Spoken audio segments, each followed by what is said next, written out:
तो यहाँ पे हमने व्हीटस्टोन ब्रिज के अकॉर्डिंग इसको स्टडी किया प्रिंसिपल में कंडक्टोमेट्री की। तो यहाँ पे हमने क्या देखा है कि यहाँ पे जो हमने पास अननोन रेजिस्टेंस है, ये अननोन रेजिस्टेंस की जगह हमने यहाँ पे एक कंडक्टोमेट्रिक सेल को यूज़ किया है। और यहाँ पे जो वेरिएबल है रियोस्टेट है, उससे हमने क्या कर दिया, बी और डी पे हमने रेजिस्टेंस को इस तरीके से चेंज किया कि यहाँ पे बी और डी पे हमारे पास वोल्टेज इक्वल हो जाए, जिसकी वजह से जो गैल्वेनोमीटर में है उसके अंदर जो डिफ्लेक्शन है, जो करंट की डायरेक्शन बता रही है निडल, वो 0 पे आ जाए। तो यहाँ पे हमने 11th क्लास के अकॉर्डिंग पढ़ा है, तो यहाँ पे हमने एक बैटरी का यूज़ किया था जो एक डीसी सोर्स था। डीसी सोर्स के अकॉर्डिंग हमारे पास क्या हो गया कि करंट एक ही सर्किट के अकॉर्डिंग एक ही डायरेक्शन में यहाँ पे फ्लो हो रही थी। मगर चूंकि हम यहाँ पे कंडक्टोमेट्रिक सेल यूज कर रहे हैं, मतलब हम क्या कर रहे हैं, एक लिक्विड सॉल्यूशन है उसके अंदर से हम करंट को पास करके नहीं, हम एक सर्किट फ्लो कराना चाह रहे हैं। तो यहाँ पे आयन के फ्लो के अकॉर्डिंग यहाँ पे कंडक्शन टाइम के अकॉर्डिंग कम हो जाएगी। तो हम क्या रेजिस्टेंस, जो एग्जैक्ट रेजिस्टेंस है, एग्जैक्ट कंडक्टिविटी सॉल्यूशन की, उसको फाइंड आउट नहीं कर पाएंगे।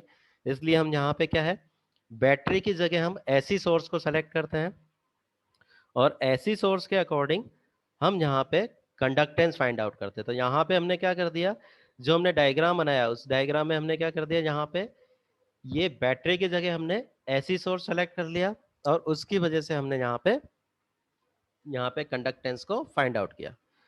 जब हम इसका मेजरमेंट कर रहे हैं तो यहाँ पे हमने ऐसी सोर्स, अब हमने ऐसी सोर्स सेलेक्ट करने का हमारा रीजन क्या था, ताकि आयन इस दोनों इलेक्ट्रोड के अंदर कंटिन्यूसली मूवमेंट में रहे। अगर एक पे पॉजिटिव और एक पे नेगेटिव होता तो क्या हो जाता कि आयन सिर्फ एक वन टाइम ही अपने आप में रोटेट होते और वहां पे उसके अपोजिट चार्ज के पास जाके डिपॉजिट हो जाते तो यहाँ पे करंट फ्लो नहीं होती, क्योंकि कंडक्टेंस हम नहीं निकाल सकते। तो इसको हमने फाइंड आउट करने के लिए हमने क्या किया, यहाँ पे जो आयन की कनेक्टिविटी है, जो उसके फ्लो है, उसको मूवमेंट को कंटिन्यू करने के लिए हमने यहाँ पे बैटरी की जगह एसी सोर्स लिया। एसी सोर्स से क्या होगा, कभी ये पॉजिटिव बनेगा तो कभी ये नेगेटिव बनेगा, कभी ये पॉजिटिव बनेगा तो कभी ये नेगेटिव बनेगा। तो जो ये पॉजिटिव आयन है, अगर वो इसकी साइड फ्लो हो गया तो वापस वो इधर फ्लो होगा। तो बीच में ये आयंस का मूवमेंट बना रहेगा कंटिन्यूसली एसी सोर्स की वजह से। और हमें जो रीडिंग मिलेगी, जो कंडक्टेंस की रीडिंग मिलेगी, वो एक्चुअल सॉल्यूशन की कंडक्टेंस की रीडिंग हम फाइंड आउट कर सकते हैं। तो ओवरऑल यहाँ पे हमने यह कंसेप्ट यूज में लिया था। इंस्ट्रूमेंट जो हम यूज कर रहे हैं उसको हम कंडक्टोमीटर कर देते हैं, ये हमने कंसेप्ट समझ लिया। उसके अंदर हमें क्या क्या चाहिए, कंडक्टोमेट्री सेल, करंट और इलेक्ट्रिक सोर्स।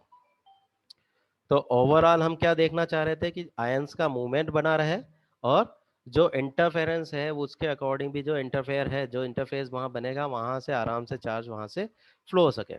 इसके बाद हमने यहाँ पे कंडक्टिविटी सेल को स्टडी किया था। तो जनरली हमने क्या स्टडी किया कि ये प्लेटिनम या गोल्ड के बने हुए हैं, जिसके ऊपर ने प्लेटिनम ऑक्साइड की हमने लेयर चढ़ाई हुई है। ठीक है, जैसा हम गैल्वेनाइजेशन में प्रोसेस करते हैं उसी तरीके से हमने उस पर लेयर चढ़ा दी है। अलग अलग टाइप्स के हमने यहाँ पे कंडक्टिविटी जो हमारे पास है कंडक्टोमेट्रिक सेल को स्टडी किया था, और ये अलग अलग इसके टाइप्स थे जो हम नेक्स्ट क्लास में स्टडी कर चुके हैं। आज हमारे पास प्रोसीजर आता है, सबसे पहले इसका प्रोसीजर। तो प्रोसीजर में हम क्या कर रहे हैं, सबसे पहले plug the instrument to a AC supply. तो हमने क्या कर दिया, उसको एक एसी सप्लाई से प्लग इन कर दिया। Put the frequency, select the switch to require the frequency. तो यहाँ पे जो हम फ्रीक्वेंसी जो रखेंगे एसी की, वो हमारे पास क्या हो गया, उसके अंदर 1000 हर्ट्ज की हमने फ्रीक्वेंसी यहाँ पे रखी हुई है। Set the mode selected on the cal. तो यहाँ पे हम कैल से हम बात कर रहे हैं। अब हम किसके अकॉर्डिंग समझ रहे हैं, तो जो हमारे पास कंडक्टोमेट्रिक सेल है, जो हमने यहाँ डिवाइस देखी थी एक डायग्राम के अकॉर्डिंग, जो स्टार्टिंग में हमारे पास आया था, ये इस तरह का, इस सेल के अकॉर्डिंग हम स्टडी कर रहे हैं। तो इस सेल के अकॉर्डिंग हम यहाँ पे क्या कर रहे हैं, इलेक्ट्रोड हमने मर्ज कर दिया सॉल्यूशन के अंदर। यहाँ पे जो इसके बटन है, जो केल वाला बटन है, उससे हम रीडिंग को नोट कर रहे हैं। फ्रीक्वेंसी को हमने 1000 के अकॉर्डिंग सेट कर दिया। तो उसके इंस्ट्रूमेंटेशन के अकॉर्डिंग हम प्रोसीजर को समझ रहे हैं, क्योंकि इंडस्ट्रियल में हम जब वर्क करेंगे तो हमें ये प्रोसीजर वहाँ पे एसओपी के फॉर्म में हमें वहाँ मिल जाएगा। तो हमने क्या कर दिया, set up the mode, select to the cal and set the range selector on the desire setting. तो यहाँ पे जो डिजायर्ड सेटिंग है उसके अकॉर्डिंग हमने कैल्शियम उसके कैलकुलेशन के अकॉर्डिंग वहाँ पे सेटिंग कर देंगे। उसके बाद में हमने क्या कर दिया, जो कंडक्टोमेट्रिक सेल है, तो उसके अंदर हम क्या कर रहे हैं, connect the conductivity cell electrode to the appropriate terminals of the instruments and clean the conductivity cell with the distilled water। तो जब भी हम यूज में लेंगे, जो तुम्हारे पास जो कांच का जो तुम्हें कंडक्टिविटी सेल है उसको तुम क्या करोगे, पहले डिस्टिल वाटर से अच्छे से रिंस कर लोगे, ताकि उस सॉल्यूशन के अलावा एक्सटर्नल अगर कोई इम्प्यूरिटीज है तो उसकी वजह से वहां पे कंडक्टेंस हमको ना मिले। जब भी हम यूज करते हैं तो जनरल में हम स्टैंडर्ड के फॉर्म में हम यूज करते हैं KCl। तो take the standard KCl solution, say the 0.1 m in the clean beaker and introduce the stair rod and to be used for the magnetic stair in the solution and put the solution beaker on the magnetic stair plate। तो यहाँ पे हमने क्या कर दिया, सबसे पहले हमने इंस्ट्रूमेंटेशन में कैसे यूज करेंगे, जो भी अगर हम एक्सटर्नल सोर्स के अकॉर्डिंग बढ़ा रहे हैं तो कंडक्टिविटी जो हमारे पास सेल है अलग अलग टाइप के अलग अलग साइज के होंगे, उसको हम डिस्टिल वाटर से रिंस कर लिया। उसके बाद में हम क्या कर रहे हैं, उसके अंदर अगर स्टैंडर्ड सॉल्यूशन हम यूज कर रहे हैं तो KCl का 0.1 m का 0.1 मोलरिटी का सॉल्यूशन उसके अंदर हम फिलअप करेंगे। स्टेयर के अकॉर्डिंग हमने क्या कर दिया, मैग्नेटिक स्टेयर लगा दिया। जैसा कि यहाँ पे मैग्नेटिक स्टेयर है तो मैग्नेटिक फील्ड के अंदर वर्क करेगा। तो मैग्नेटिक फील्ड के अंदर वर्क करेगा तो यहाँ पे हम स्टडी कर चुके हैं कि मैग्नेटिक फील्ड की वजह से हमारे पास क्या होता है कि कंडक्टिविटी में कुछ अफेक्ट आता है। मगर यहाँ पे हम क्या करें, जब भी नीचे से जो हमारे पास मैग्नेटिक फील्ड होगा वो अपने आप में उसके फ्लो के परपेंडिकुलर होगा 90 डिग्री के एंगल के अकॉर्डिंग, उसकी वजह से भी इफेक्ट यहाँ पे मैग्नेटिक फील्ड का थोड़ा कम हो जाता है। और अगर थोड़ा बहुत फर्क आएगा भी सही, तो हम उस तरह के सॉल्यूशन के लिए यूज करेंगे जहाँ पे मैग्नेटिक फील्ड का इफेक्ट ना आए। अगर इस तरीके से इफेक्ट आएगा तो हम मैग्नेटिक स्टेयर यूज नहीं करके मोटर वाला स्टेयर या जनरल एजिटेटर के फॉर्म में वहां पे यूज में ले सकते हैं। अब यहाँ पे हमने इलेक्ट्रोड उसके अंदर लगा दिए, डू नॉट टच। अब हम जब भी हम उसको लगाएंगे तो उसकी किसी भी साइड को हमको टच नहीं करना है ताकि इम्प्योरिटीज उसके अंदर किसी तरीके से जनरेट ना हो। Switch on the instrument and allow to the for up to the 2 to 5 minutes. तो 2 to 5 मिनट हम क्या कर रहे हैं, उसको अलाउ कर रहे हैं। क्यों अलाउ कर रहे हैं हम उसके अंदर, इंस्ट्रूमेंट के अंदर, क्योंकि वो अपने आप में जो भी उसकी कंडक्टिविटी के अकॉर्डिंग जो भी उसका टेम्परेचर पहुंचना है, क्योंकि उसके साथ में हम थर्मामीटर भी लगाते हैं हम, तो वो सब रीडिंग अपने आप में कांस्टेंट कंडीशन पे सेट हो जाए। And measure the conductance of the standard KCl solution by putting the meter switch to the reading position. तो हम क्या कर दिया, जो रीडिंग वाली पोजीशन है, जब हमने KCl निकाला तो KCl से हमने यहाँ पे क्या कर दिया, उसकी कंडक्टेंस KCl के सॉल्यूशन के लिए क्या कंडक्टेंस है उसको हमने वहां पे फाइंड आउट कर दिया। नेक्स्ट कंडीशन हम क्या करेंगे, remove the KCl solution from the beaker, wash the conductivity cell and properly with the distil water and take the unknown solution in the beaker and measure the conductance Zu in the maintain of the standard KCl solution। तो अब हमारे पास जो conductivity cell है, अब हम क्या कर रहे हैं, जो अननोन सॉल्यूशन है उसका निकालना चाहेंगे तो हम क्या करेंगे, इंडस्ट्री में उसके अकॉर्डिंग जो सॉल्यूशन हम यूज कर रहे हैं उस सॉल्यूशन को उसके अंदर फिलअप करेंगे और उसके अकॉर्डिंग हम यहाँ पे अब कंडक्टेंस की वैल्यू निकालना चाहेंगे। मगर यहाँ पे हम क्या करें, calculate the cell constant from the conductance and conductivity value of the standard. General case में हम यूं कह रहे हैं कि जब हमने कंडक्टिविटी सेल यूज किया है तो उसके अंदर दोनों इलेक्ट्रोड के बीच की डिस्टेंस कांस्टेंट होगी, जो भी इलेक्ट्रोड है उसका क्रॉस सेक्शनल एरिया भी कांस्टेंट होगा। तो जनरली जब भी हम कंडक्टिविटी सेल इंडस्ट्री में यूज करते हैं तो उसके ऊपर सेल कांस्टेंट की वैल्यू उसके ऊपर लिखी होती है। ठीक है, तो सेल कांस्टेंट जिसको हम बोल रहे हैं L/A, एल का मतलब दोनों इलेक्ट्रोड के बीच की डिस्टेंस, ए का मतलब उसका क्रॉस सेक्शनल एरिया। तो जब भी अगर तुम किसी एमएनसी में वर्क करोगे तो तुम वहां पे देखोगे अलग अलग टाइप के तुमको वहां पे कंडक्टिविटी सेल तुम्हें देखने को मिलेंगे, उसके ऊपर ही लिखा रहता है कि सेल कांस्टेंट उसका क्या है, उसके ऊपर लेबल लगा होता है। तो इसका मतलब इसको हमें मेजर करने की जरूरत नहीं है। जनरली हम चाहे तो मेजर कर सकते हैं स्टैंडर्ड के अकॉर्डिंग, मगर वहाँ जरूरत नहीं है। तो उसको अगर हम निकालना भी चाहे तो हमने क्या कह दिया, specific conductance divide by the observe conductance of the standard. तो कंडक्टिविटी हमने क्या कर दिया, उसके अकॉर्डिंग हम यहाँ पे निकाल भी सकते हैं। तो किस तरीके से हमने निकाला यहाँ पे, क्योंकि हमें पता है conductance equal to specific conductivity, और उसके अकॉर्डिंग हम यहाँ पे निकाल देते हैं A/L करके। ठीक है, A/L करके निकाल रहे हैं तो जब हम उसको कंडक्टेंस से इंटू करेंगे तो वहाँ क्या हो जाएगा, कंडक्टेंस इंटू L/A। L/A मतलब सेल कांस्टेंट। तो जो भी कंडक्टेंस है तो उसके बाद स्पेसिफिक कंडक्टिविटी हमारे पास है। तो जो भी हम कंडक्टिविटी सेल यूज करेंगे उसके ऊपर लेबल में लिखा हुआ है कि उसकी कंडक्टिविटी क्या है, स्पेसिफिक कंडक्टिविटी, तो उसके अकॉर्डिंग हम सॉल्यूशन के अकॉर्डिंग, अगर KCl का ले रहे हैं स्पेसिफिक ले रहे हैं तो उसकी कंडक्टिविटी कितना है 0.1 एम की, तो वो हमें पता है। कंडक्टेंस हमने कैलकुलेट कर ली, तो दोनों को अगर हम डिवाइड कर देंगे तो हमारे पास क्या मिल जाएगा, L/A की वैल्यू मिल जाएगी। तो ये हम यहाँ पे कैलकुलेट करके भी निकाल सकते हैं, जनरल फॉइज में ये जो कंडक्टिविटी सेल है उसके ऊपर लिखी होती है। तो ये हमारे पास इस तरीके से फॉर्मूले के अकॉर्डिंग हो गया, और यहाँ पे हम सेल कांस्टेंट से हम इनटू करके जो भी कंडक्टिविटी है वो हम कैलकुलेट करके निकाल सकते हैं।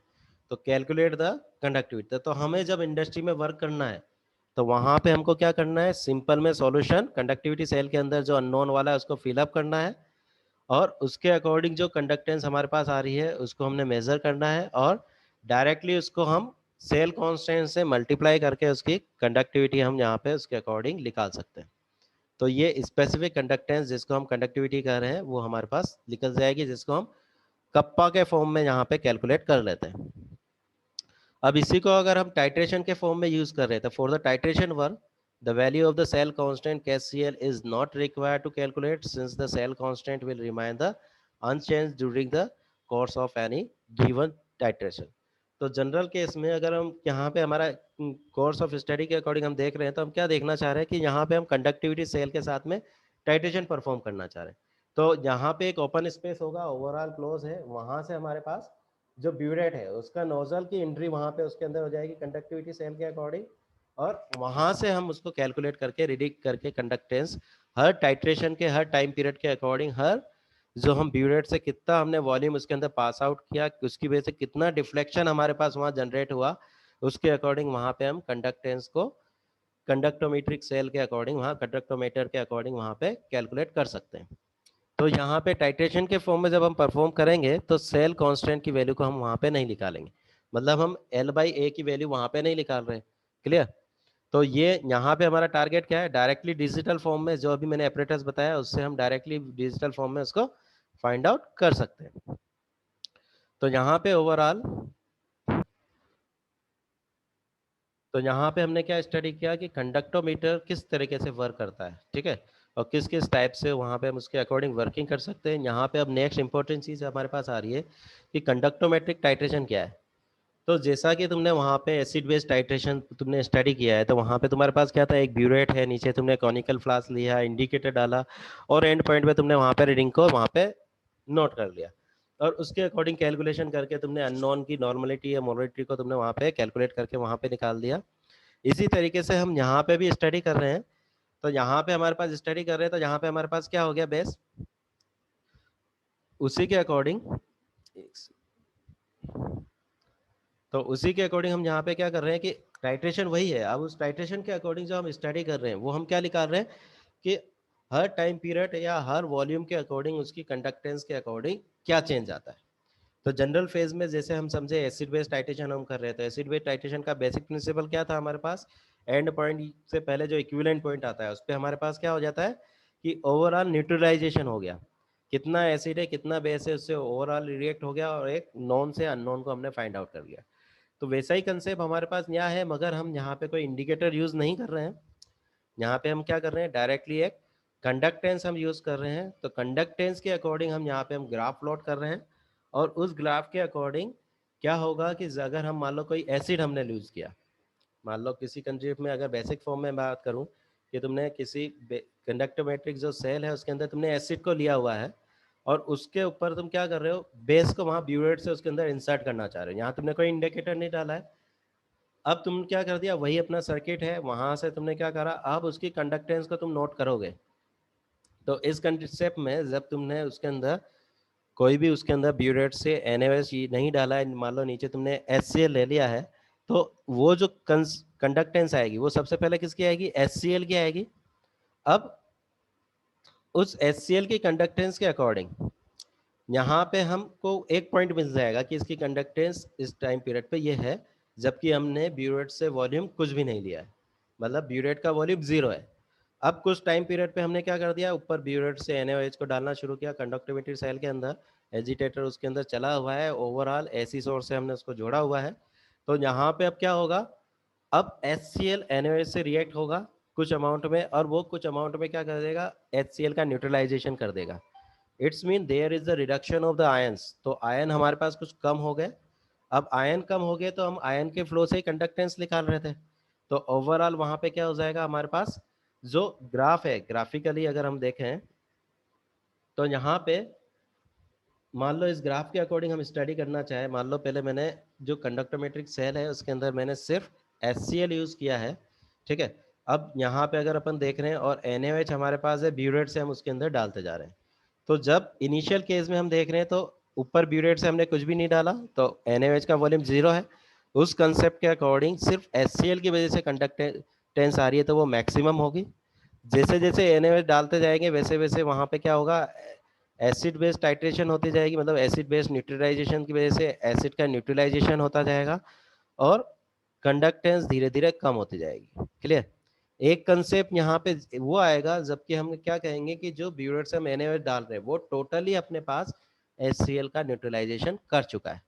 तो यहाँ पे हम क्या करेंगे, एक ग्राफ के अकॉर्डिंग हमारे पास ये लाइन मिल जाएगी। क्लियर। दूसरी कंडीशन में अब क्या हो रहा है, जब ओवरऑल HCl हमारे पास कंज्यूम हो चुका है। क्लियर। अब HCl ओवरऑल कंज्यूम हो गया, मतलब अब क्या हो रहा है हमारे पास, NaOH हम डाल रहे हैं, तो अब जो कंडक्टेंस आएगी वो कंडक्टेंस वापस बढ़ेगी। क्यों? क्योंकि अब आयन के अंदर Na प्लस और OH के अकॉर्डिंग यहाँ पे आयन की कंसेंट्रेशन बढ़ने लगी, तो आयन कंसेंट्रेशन बढ़ने की वजह से वापस हमारे पास ग्राफ ऊपर की तरफ जाएगा, मतलब पहले ग्राफ कम होगा फिर ग्राफ वापस ऊपर आएगा। तो इस कंसेप्ट के अकॉर्डिंग हमने क्या कहा, पहले हमने HCl यूज किया जो कि एक स्ट्रॉन्ग एसिड है, ब्यूरेट से हम NaOH डाल रहे हैं वो भी हमारे पास क्या है, एक स्ट्रॉन्ग बेस है। तो इस तरीके से स्ट्रॉन्ग एसिड और स्ट्रॉन्ग बेस के अकॉर्डिंग हमने क्या देखा कि पहले कंडक्टेंस कम होगी फिर कंडक्टेंस बढ़ेगी। ये जो ग्राफ है ये ग्राफ हमारे पास बिल्कुल साफ सुथरा ग्राफ है। जब हम ग्राफ बनाएंगे ग्राफ शीट पे खुद परफॉर्म करके तो हमें को ग्राफ मिलेगा, कुछ पॉइंट के अकॉर्डिंग इधर उधर जाएंगे और एक स्ट्रेट लाइन हमको सीधी मिलती है, ठीक है। उसके बाद में जब हम दूसरे पॉइंट लेते हैं तो कुछ पॉइंट में हमारे पास कुछ पॉइंट यहाँ पीछे भी मिलेंगे। क्लियर। तो यहाँ पे हमको एक ग्राफ मिला, दूसरे पॉइंट में हमको ग्राफ में कुछ पॉइंट यहाँ मिलेंगे। तो हम जब ग्राफ बनाएंगे तो यहाँ पे एक दोनों लाइन से जो कट का जॉइंट बनेगा, ठीक है। ये बिल्कुल ऐसा आइडियल ग्राफ नहीं है, ये तो आइडियल तो हम बता रहे हैं, थोड़ा बहुत तो वेरिएशन में आयन रहता ही है। तो यहाँ पे ये ग्राफ थोड़ा आगे बढ़ते हुए हमको स्ट्रेट लाइन के फॉर्म में मिलेगा, और जो ये वाला ग्राफ है कुछ पॉइंट में हमें इस टाइप पे यहाँ पे मिलता है।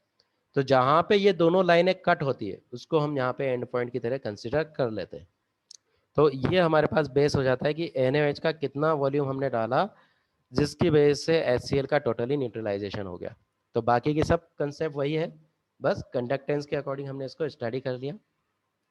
इसी केस को अब यहाँ पे देखना चाहें कि वीक एसिड और स्ट्रॉन्ग बेस है। अब यहाँ पे मान लो वीक एसिड के अकॉर्डिंग यहाँ पे एसिडिक एसिड हम ले लेते हैं और स्ट्रॉन्ग बेस के फॉर्म में हमने NaOH ले लिया, ठीक है।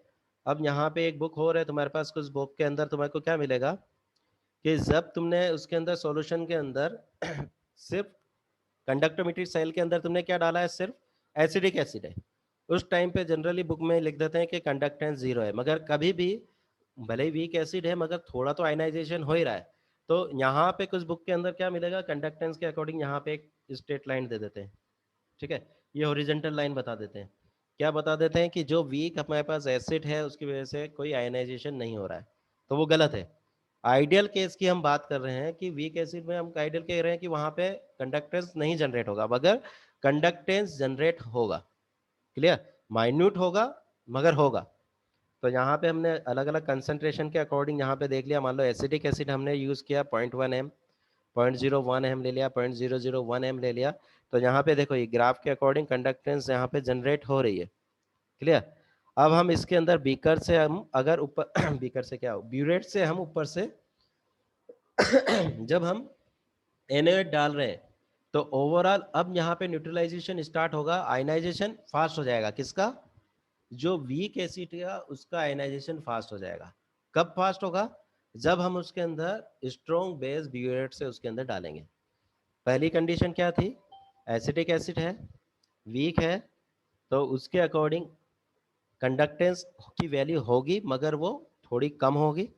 अब उसके बाद में क्या होगा, वापस धीरे धीरे हम NaOH से उसका न्यूट्रलाइजेशन कर रहे हैं।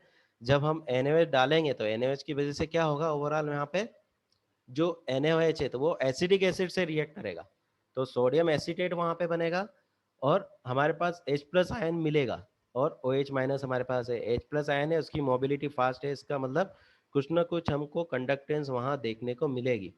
हालांकि हम क्या कह रहे हैं कि OH से वो रिएक्ट करके H2O का मॉलिक्यूल बना रहा है, मगर कुछ ना कुछ हमको मिलेगा। 100% आइडियल कुछ भी नहीं होता है। जो बुक में जहाँ बता देते हैं कि यहाँ पे एक स्ट्रेट लाइन हो जाए तो उसको कंसीडर हम नहीं करेंगे, थोड़ा सा उसके अंदर कर्व फॉर्म में वैल्यू आती है। मगर फिर भी अगर तुम चाहो तो उसको दिखा सकते हो, मगर आइडियल केस में थोड़ा सा कर्व हमारे पास आएगा। उसके बाद में जब एसिडिक एसिड वापस कंज्यूम हो गया, उसके बाद वापस कंडक्टेंस किसकी वजह से आ रही है? NaOH की वजह से आ रही है। तो यहाँ पे अब सिर्फ क्या बचा? NaOH। इसका मतलब सोडियम एसीटेट उसके अंदर बन चुका है, मतलब एसिटिक एसिड टोटली कंज्यूम हो चुका है। जब टोटली एसिटिक एसिड कंज्यूम हो गया, उसके बाद में कंडक्टेंस किसकी वजह से आ रही है हमारे पास? NaOH की वजह से आ रही है। तो इस तरीके से हम ग्राफ बनाएंगे तो ये ग्राफ हमारे पास वीक एसिड और स्ट्रॉन्ग बेस की तरह होगा। बाकी के सारे कंसेप्ट तुम एसिड बेस टाइट्रेशन में पढ़ चुके हो। इसके बाद नेक्स्ट हमारे पास आता है स्ट्रॉन्ग एसिड और वीक बेस। अब कंसेप्ट में हमारे पास क्या हो गया कि हमने स्ट्रॉन्ग एसिड यूज किया है, तो हमने कंडक्टिविटी सेल के अंदर हमने क्या कर दिया? स्ट्रॉन्ग एसिड डाल दिया। ठीक है, तो अब हमारे पास सेल के अंदर पहले हमारे पास वीक एसिड था, अब स्ट्रॉन्ग एसिड है। अब स्ट्रॉन्ग एसिड के अंदर हम यहाँ पे जो हम कह रहे हैं वीक बेस हम डाल रहे हैं। ठीक है, तो वीक बेस के अकॉर्डिंग हम कहें कि कंडक्टिविटी सेल के अंदर मान लो हमने स्ट्रॉन्ग एसिड में हम कर लेते हैं, मान लो HCl डाल दिया। ठीक है, HCl हमारे पास है तो उसका आयनाइजेशन हो रहा है H+ और Cl- के अकॉर्डिंग। जब हम अमोनियम हाइड्रोक्साइड ब्यूरेट से नहीं डाल रहे हैं तो ओवरऑल कंडक्टेंस मैक्सिमम है। जैसे जैसे अमोनियम हाइड्रोक्साइड डालेंगे तो यहाँ पे वापस वीक बेस है, मगर वीक बेस है स्ट्रॉन्ग एसिड से रिएक्ट करके जल्दी से सॉल्ट बनाएगा। तो एक कंसेप्ट में अमोनियम हाइड्रोक्साइड अमोनियम क्लोराइड में फॉर्मेशन होता जा रहा है। एक पॉइंट ऐसा आएगा जब हमारे पास ओवरऑल HCl कंज्यूम हो जाएगा, मतलब टोटली अमोनियम क्लोराइड हमारे पास बन चुका है। जब टोटली अमोनियम क्लोराइड हमारे पास ना बन गया आएगा, उसके बाद कंसिडर क्या रहेगा? सिर्फ अमोनियम हाइड्रोक्साइड रह गया। ठीक है, तो अमोनियम हाइड्रोक्साइड रह गया तो इसको हम क्या कह रहे हैं? ये भी हमारे पास वीक बेस है। तो जैसा कंसेप्ट मैं ऊपर बता रहा था, तो वहां पे अकॉर्डिंग यहाँ पे भी स्ट्रेट लाइन बता रखी है, तो थोड़ी सी स्ट्रेट लाइन ऊपर की साइड डिस्टर्ब होती है। ठीक है, मगर आइडियल फेज में हम क्या बोल रहे हैं कि स्ट्रेट लाइन आ गया। क्लियर? तो यहाँ पे सिर्फ हम क्या कह रहे हैं कि अमोनियम हाइड्रोक्साइड का आयनाइजेशन नहीं हो रहा है। क्लियर? तो यहाँ पे हम कहेंगे कि पहले जो हमने बताया उसके मुकाबले में यहाँ स्ट्रेट लाइन ज्यादा स्ट्रेट लाइन होगी। ठीक है, थोड़ा सा वेरिएशन होगा, यहाँ पे ज्यादा वेरिएशन नहीं होगा। क्यों? क्योंकि उसका मेन रीजन हमारे पास क्या है कि अमोनियम क्लोराइड और अमोनियम हाइड्रोक्साइड जो एक बफर सिस्टम बन गया है। ध्यान से सुनना इस बात को। मैंने क्या कहा? HCl से जब तुमने अमोनियम हाइड्रोक्साइड से रिएक्शन कराई, तो यहाँ पे इस पॉइंट तक पहुँचते उसके अंदर HCl कंज्यूम हो चुका है। टोटली तुम्हारे पास अमोनियम क्लोराइड बन चुका है। अब तुम ऊपर से अमोनियम हाइड्रोक्साइड डाल रहे हो, इसका मतलब यहाँ पे एक बफर सिस्टम मेंटेन हो चुका है। अब बफर सिस्टम क्या करता है? पीएच के चेंज होने को रोकता है। ठीक है, तो इस वजह से यहाँ पे वेरिएशन होगा, मगर काफी माइन्यूट वेरिएशन होगा। इसलिए हम यहाँ पे कह सकते हैं कि ये स्ट्रेट लाइन कंडीशन हमारे पास जनरेट हो सकती है। क्लियर? तो वो किसके ऊपर डिपेंड करेगा? कौन सा वीक बेस हमने यूज किया, कौन सा एसिड लिया। तो यहाँ पे बफर सिस्टम का फॉर्मेशन होने की वजह से लाइन अगर हमारे पास है, कोई बफर है तो थोड़ा सा ऊपर या थोड़ा सा नीचे, मगर ज्यादा डिस्टर्बेंस नहीं। ओवरऑल हम देखेंगे तो एक स्ट्रेट लाइन के फॉर्म में हम उसको शो कर सकते हैं। क्लियर? क्यों? क्योंकि बफर सिस्टम मेंटेन हो गया। तो ये चीज याद रखनी है, अमोनियम हाइड्रोक्साइड और अमोनियम क्लोराइड की वजह से इस पॉइंट के बाद में बफर सिस्टम जनरेट हो चुका है। इसलिए ये स्ट्रेट लाइन है तो इसको हम कंसिडर कर सकते हैं, मगर फिर भी वेरिएशन होगा तो वो किसके अकॉर्डिंग हो जाएगा कि थोड़ा सा कौन सा साल्ट हमने लिया है, कौन सा एसिड बेस हम यूज कर रहे हैं, उसकी वजह से वेरिएशन जरा सा हो सकता है। उसके बाद लास्ट और फाइनल अगर हम कहें एसिड बेस टाइट्रेशन में, तो दोनों ही अगर हमारे पास वीक हो, दोनों ही कंसिडरेशन वीक है, तो जो हमने अभी कहा सेकंड और थर्ड पोजीशन, तो उसके कॉम्बिनेशन के अकॉर्डिंग यहाँ पे हम स्टडी कर सकते हैं। अब मान लो मैंने वीक एसिड हमने यूज में लिया, मान लो एसिडिक एसिड मैंने यूज ले लिया कंडक्टोमेट्रिक सेल के अंदर। उसके ऊपर अब मैं क्या कर रहा हूँ, कंडक्टोमेट्रिक सेल के अंदर जब मैंने वीक एसिड उसके अंदर कंसिडर कर लिया, तो मैं ऊपर डाल रहा हूँ उसके अंदर अमोनियम हाइड्रोक्साइड। तो यहाँ पे जो कंडक्टिविटी है वो काफ़ी माइन्यूट से उसके अंदर चेंज होगा, ठीक है। फिर यहाँ पे एकदम से थोड़ा सा जंप हो भी सकता है, ठीक है। तो ये किसके अकॉर्डिंग है कि ये किस तरह का वीक एसिड वीक बेस हमने यहाँ पे यूज लिया है। तो शार्प एंड पॉइंट जो हम यहाँ पे बात कर रहे थे वैसी कंसिडरेशन जैसा हम एसिड बेस में कर रहे थे, तो वहाँ पे वीक एसिड और वीक बेस के अकॉर्डिंग हम आइडेंटिफाइड में हम कंफ्यूजन हो रहा था, इसी तरह का कंफ्यूजन यहाँ पे भी जनरेट होगा। तो यहाँ क्या हो रहा है, the nature of the curve before the equivalent point is similar to the curve obtained by the titration weak acid against the strong base after the equivalent point and conductivity। तो यहाँ पे weak base which being the added to the freely ionized and therefore no much conductivity। तो ये वही concept यहाँ पे हमारे पास sharp and point हमारे पास नहीं मिल रहा है। इसी कंसेप्ट के अकॉर्डिंग फिफ्थ कंसेप्ट को हम समझे, तो फिफ्थ कंसेप्ट में हमने क्या कर दिया कि यहाँ पे हम एक बफर सिस्टम की तरह जनरेट करने की तरह वर्क कर सकते हैं। कैसे कि यहाँ पे हम सॉल्ट है, अभी तक हम क्या कह रहे थे कि जो कंडक्टिविटी सेल है उसके अंदर हमने क्या कर दिया, या तो एक कोई एसिड भरा है या कोई बेस भरा है, उसके अकॉर्डिंग हम उसको उसके अपोजिट से, अगर एसिड है तो बेस से टाइट्रेशन करा रहे थे, बेस भरेंगे तो एसिड से टाइट्रेशन कराएंगे। मगर हमने क्या कर दिया आप कि कंडक्टिविटी सेल के अंदर हमने कोई साल्ट भर दिया। साल्ट का मतलब NaCl हम ले सकते हैं, अमोनियम क्लोराइड हम यूज में ले सकते हैं, या फिर सोडियम एसीटेट हम यूज कर सकते हैं। तो अब हमने इलेक्ट्रोलाइटिक सॉल्यूशन जो हमने यूज किया है वो एक सॉल्ट है, ठीक है। न एसिड है न बेस है, सॉल्ट है। सॉल्ट 100% आयनाइज होते हैं, ठीक है, ये सब हम जानते हैं। अब उसको हम टाइट्रेट से रिएक्शन करा रहे हैं, किसकी वजह से, ब्यूरेट से, या तो स्ट्रॉन्ग एसिड डाल रहे हैं या ब्यूरेट से हम वो स्ट्रॉन्ग या वीक बेस उसके अंदर डाल रहे हैं, ठीक है। तो अब हमने वेरिएशन में क्या कर दिया कि ब्यूरेट से हम स्ट्रॉन्ग एसिड या स्ट्रॉन्ग बेस या वीक एसिड या वीक बेस उस मिक्सचर के अंदर जो कि सॉल्ट का है कंडक्टिविटी सेल का, उसके अंदर हम उसको डाल रहे हैं। तो उसकी वजह से कर्व अलग अलग टाइप से हमारे को यहाँ पे मिल सकते हैं। तो सबसे पहले तो हमको मैक्सिमम मिलेगा कंडक्टेंस, क्यों मिलेगा, क्योंकि सॉल्ट की बात कर रहे हैं तो सॉल्ट 100% आयनाइज होते हैं। अब यहाँ जो वेरिएशन जनरेट होगा कंडक्टिविटी के कम होने में, वो किसकी वजह से होगा कि ब्यूरेट से हम किस तरह का एसिड या बेस उसके अंदर मिक्सिंग के अकॉर्डिंग डाल रहे हैं। तो ये हमारे आप में मिक्सिंग कंडीशन में ओवरऑल कंसिडरेशन के अकॉर्डिंग हम कहें तो ये जो भी हमने ग्राफ पढ़े फोर्थ तक के, तो उन फोर्थ ग्राफ में से कोई सी भी डायरेक्शन हम ले सकते हैं, मगर वो किसके ऊपर डिपेंड कर रही है, ब्यूरेट से किस तरह का एसिड या किस तरह का बेस हम डाल रहे हैं, स्ट्रॉन्ग है या वीक है, उसके ऊपर डिपेंड करेगा।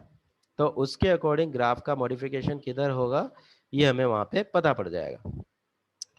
इसी के अकॉर्डिंग हम डिस्प्लेसमेंट भी कर सकते हैं। डिस्प्लेसमेंट का मतलब हम क्या कर रहे हैं कि कोई सॉल्ट है उसमें से हमने किसी एक आयन को हमने वहां पे डिस्प्लेस कर दिया, तो वो डिस्प्लेसमेंट हम किस तरीके से कर सकते हैं, डिस्प्लेसमेंट तो जब भी हम उसको शो करके स्टडी कर सकते हैं जबकि वो जो दूसरा आयन है जिसको हम डिस्प्लेस करना चाह रहे हैं वो अपने आप में प्रेसिपिटेट फॉर्म में आ जाए। प्रेसिपिटेट फॉर्म में आने का मतलब वो हमारे जो सेल है उसके मूवमेंट में न रहे, ठीक है, मूवमेंट में नहीं रहेगा तभी हमारे पास जो रिजल्टेंट जो बास में जो हमारे पास रिजल्ट आएगा वो किसकी वजह से आएगा, जो आयन उसको रिप्लेस करके आयनिक फेज में उसके अंदर बना रहा। क्लियर। तो यहाँ पे अगर जनरली हम एग्जांपल के तौर पे लें तो यहाँ पे हम ये भी ले सकते हैं कि मान लो हमने प्रेसिपिटेट के अकॉर्डिंग सिल्वर नाइट्रेट है, सिल्वर नाइट्रेट है तुम्हारे पास और उसके अकॉर्डिंग तुम उसके अंदर रिएक्शन करा दो कोई ऐसे आयन के अकॉर्डिंग जिससे तुमको क्लोराइड आयन मिल जाए, ठीक है।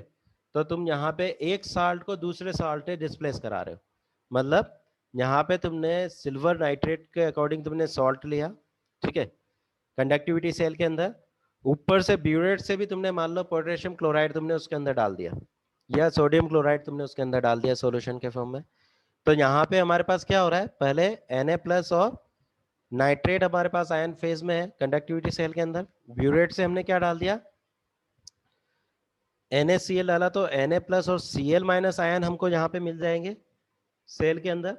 अब यहाँ पे सेल के अंदर रिएक्शन होगी, क्लियर। तो पहले जो कंडक्टेंस थी वो अपने आप में रिप्लेस होगी, तो वो किसके अकॉर्डिंग होगा कि डिस्प्लेसमेंट किस तरीके से हो रहा है। तो अब यहाँ पे 4 आयन हमको मिल गए, कौन कौन से, Ag+, nitrate ion, Na+ ion और Cl- आयन। अब यहाँ पे क्या होगा, Na+ और Cl- रिएक्ट करके अपने आप में क्या होंगे, एक प्रेसिपिटेट फॉर्म बना सकते हैं, तो इस तरीके से हम क्या कह रहे हैं कि यहाँ पे एक आयन अपने आप में निकल गया, ठीक है। तो प्रेसिपिटेट फॉर्म में भी हम यहाँ पे एक मिक्सचर के फॉर्म में इस टाइट्रेशन को स्टडी कर सकते हैं, ठीक है। तो मोबिलिटी के फॉर्म में रिप्लेसमेंट भी हो गया, उसके अकॉर्डिंग हम प्रेसिपिटेट के फॉर्म में भी टाइट्रेशन को परफॉर्म कर सकते हैं। इसी तरीके से रेडॉक्स के फॉर्म में भी परफॉर्म कर सकते हैं।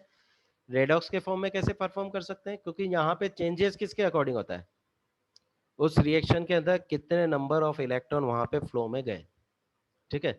और इसी को हम मीडियम के अकॉर्डिंग भी स्टडी कर सकते हैं। मीडियम के अकॉर्डिंग कैसे स्टडी कर सकते हैं, जैसे हम KMnO4 की टाइट्रेशन करा रहे हैं तो हम एसिडिक, बेसिक या न्यूट्रल मीडियम ले रहे हैं, तो उसके अकॉर्डिंग नंबर ऑफ इलेक्ट्रॉन का फ्लो भी वहाँ पे अलग अलग हो जाता है, उसके अकॉर्डिंग मोबिलिटी के अकॉर्डिंग भी वहाँ पे अलग अलग फेज के अकॉर्डिंग हम स्टडी कर सकते हैं। मगर बेसिकली जो तुम्हारे पास है, जो अभी तुम्हारे पास कर्व है, वो किसके अकॉर्डिंग है, एसिड बेस के अकॉर्डिंग है। मगर हम एग्जाम में चाहे तो इसको भी कर सकते हैं। यहाँ पे जैसे ये एग्जाम्पल के तौर पे इन्होंने दे दिया, अमोनियम क्लोराइड के साथ में अमोनियम सोडियम हाइड्रोक्साइड मिला दिया, तो यहाँ पे हमने ये फॉर्म ले ली मिक्स कंडक्टर के फॉर्म में।